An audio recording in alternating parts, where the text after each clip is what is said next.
Hi, my name is Pajim, matrix number 2922063. My lecturer is Dr. Izani bin Mohammed Ilyas. So today I'm going to present about the BJMP2033 Production and Operation Management Individual Assignment. So my discussion topic is about the stress management. So what is stress? So stress is a state of worry or mental tension that caused by a difficult situation. Stress is a natural human response that prompts us to address challenges and threats in our life. Next one is stress management. So stress management is a technique, strategies, and therapies designed to help people to control their stress. Next, the person below shows the Dr. Hans Seals. So Dr. Hans born on 1907 and dies on 1982. So he is a famous Austrian endocrinologist doctor. He nominated for the Nobel Prize of Physiology of Medicine in 1949 for the first time. He is also better known for his study about the effect of stress on the human body. He also introduced the concept of General Adaptation Syndrome, or as known as GAS, in 1930s. So the diagram below shows the general adaptation syndromes by the Dr. Hans. So the general adaptation syndrome, or GAS, describes the process your body goes through when you are exposed to any kind of stress, whether it's positive or negative. It has three stages. The first one is alarm stage, the second one is resistance stage, the third one is the exhaustion stage. So the x-axis is the time and the y-axis is the resistance. So the resistance will decrease at the alarm stage and increasing at the resistance stage. And finally, it will continuously decreasing at the exhaustion stage. Now let's explain about the alarm stage. So alarm stage is the when the central nervous system is awakened, causing your body defense to assemble. So this SOS stage is result in a fight or flight responses. The second one is the resistance stage. So resistance stage is when your body begins to repair itself and normalize the heart rate, blood pressure, and so on. After the initial shock of a stressful event, your body enters this recovery phase but remains on high alert for a while. Last one is the exhaustion state. So the exhaustion state is when the activation in the first two stages continues over time, causing a breakdown in the balance within your body. This is when certain diseases such as diabetes or heart attack may begin. So there are many types of stress that will happen at the workplace. So the number one is the workload stress. So imposing an unrealistic target or tight deadlines from manager can create a high pressure environment to the employee. A long working hour leads to poor work-life balance, end up with causing the fatal and also increase in the stress level of the employees. Number two is the role stress.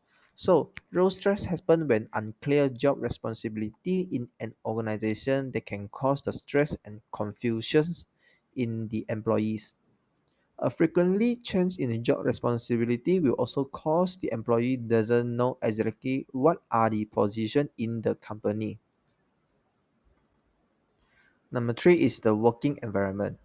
So a poor working environment such as inadequate of hygiene, lack of safety measure will expose the employee in danger. Employee will feel physically discomfort and feel so stressed if their workplace are unsafe. Number four is the harassment. So harassment, whether it is at physical, verbal, or psychological, will cause the emotional distress of the employees. Thus, it will cause the performance of the employee decline.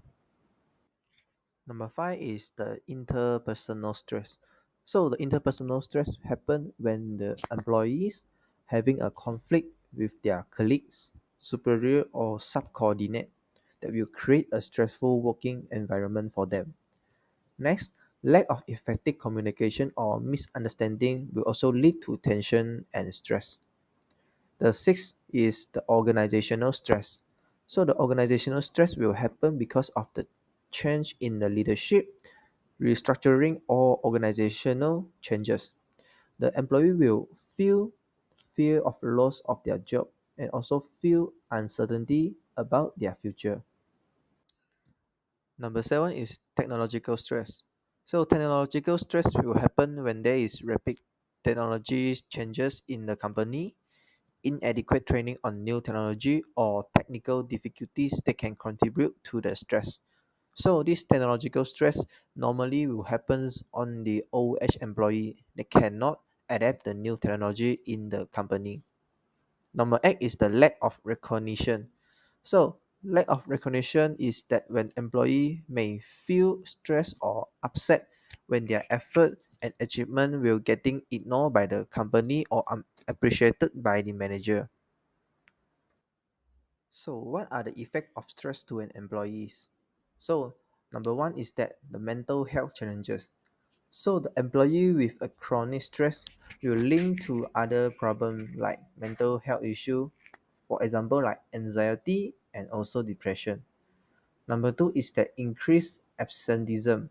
So a stressed employee may be more likely to take sick leave or be absent from work, leading to decreased productivity and increase the burden of workload to other person in the company. Number three is the impaired cognitive function.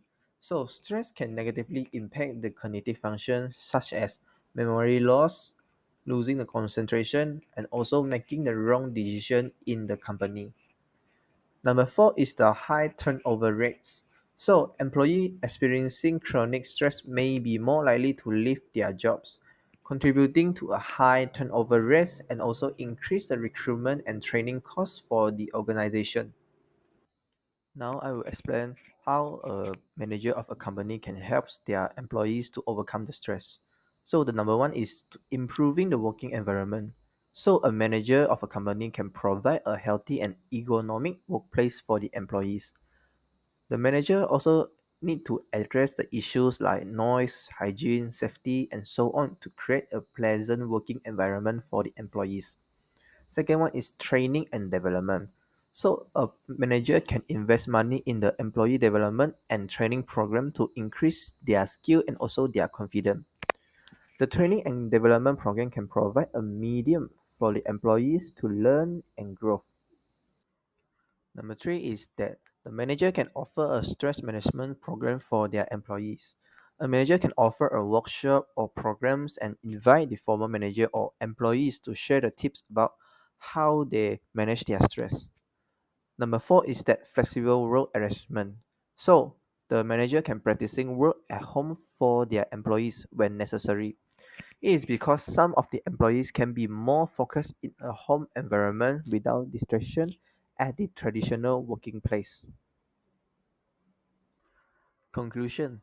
So the employees are the very important resources for a company as they contribute to the overall success and maintain the smooth operation of the company. Thus, the manager of the company should identify the stress faced by the employees and helps them to overcome it. That's all of my presentation. Thank you.